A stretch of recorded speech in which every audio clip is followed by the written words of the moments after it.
ጉዞው የተጀመረው በደላሉ ተስፋ ነበር። ባህሩን ስትሻገሩ ወርቅ ነው የምታፍሱት አላቸው። ነገር ግን የመንገድ ላይ እውነታው ሌላ ሆነ። መርየም ከወሎ ተነስታ የየመን አሸዋ ላይ እስክትደርስ ያየችው መከራ በቃል አይገለጽም። በየየመን በረሃዎች ውስጥ ታጣቂዎች ሲያፍኗቸው ቤተሰቦቿን ደውላ ገንዘብ ላኩ ካልሆነ ይገድሉኛል ስትል የጮኸችው ጩኸት አሁንም ጆሮዋ ላይ ያቃጭላል። ያኔ እናቷ ብቸኛ መተዳደሪያ የሆነችውን ላም ሸጣ ወንድሟም የቀን ሥራ ሰርቶ የላኩላት ገንዘብ ነፍሷን አተረፈው።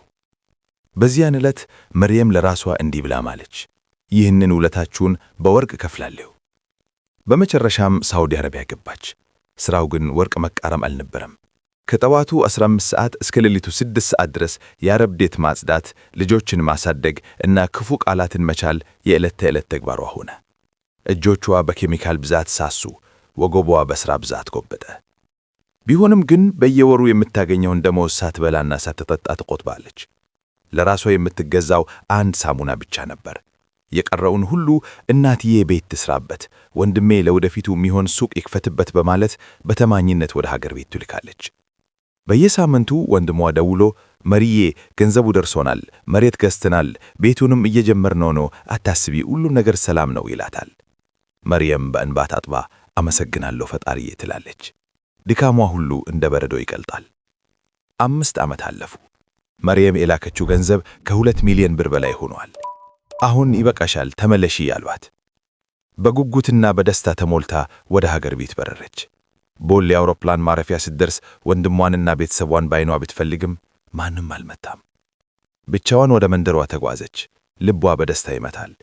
ነገር ግን መንደሯ ስትደርስ ያየችው ነገር መብረቅ ሆነባት። እናቷ በድሯ ያረጀ ጎጆ ውስጥ እንደተቆራመጡ አገኘቻቸው።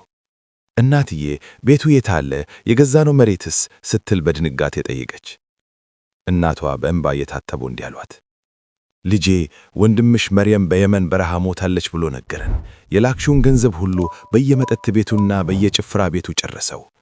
አንቺን የሞትሽ መስሎ ስናለቅስ፣ እሱ ግን በአንቺ ደም ይዘናና ነበር። መርየም በረንዳው ላይ ተዘረረች።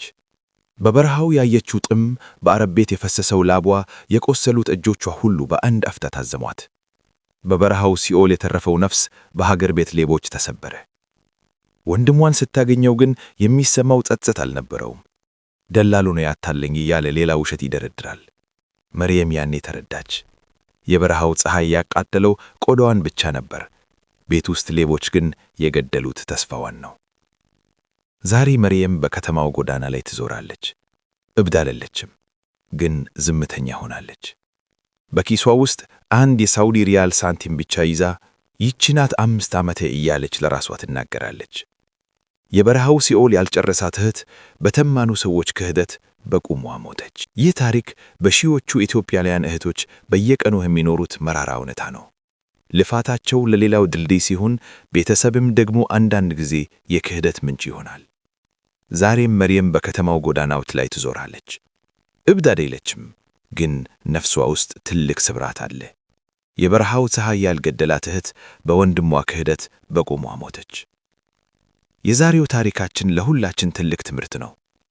ስንቶቻችንን በስደት ያሉ እህቶቻችንን ኤቲኤም ማሽን አድርገን የምናያቸው? ስንቶቻችንን በእነሱ እንባና ላብ የራሳችንን ቅንጦት የምንገነባው? እባካችሁ የስደተኛ እህቶቻችንን እምነት አንብላ። በረሃው ሳይሆን እኛ የገደልናቸው ስንት መርየሞች ይኖሩ ይሆን? ታሪኩ ለሌሎችም ትምህርት እንዲሆን ሼር አድርጉት። ለቻናላችን አዲስ ከሆናችሁ ሰብስክራይብ በማድረግ ቤተሰብ ይሁኑ። በቀጣይ በሌላ እውነተኛ ታሪክ እስክንገናኝ ሰላም ቆዩልኝ።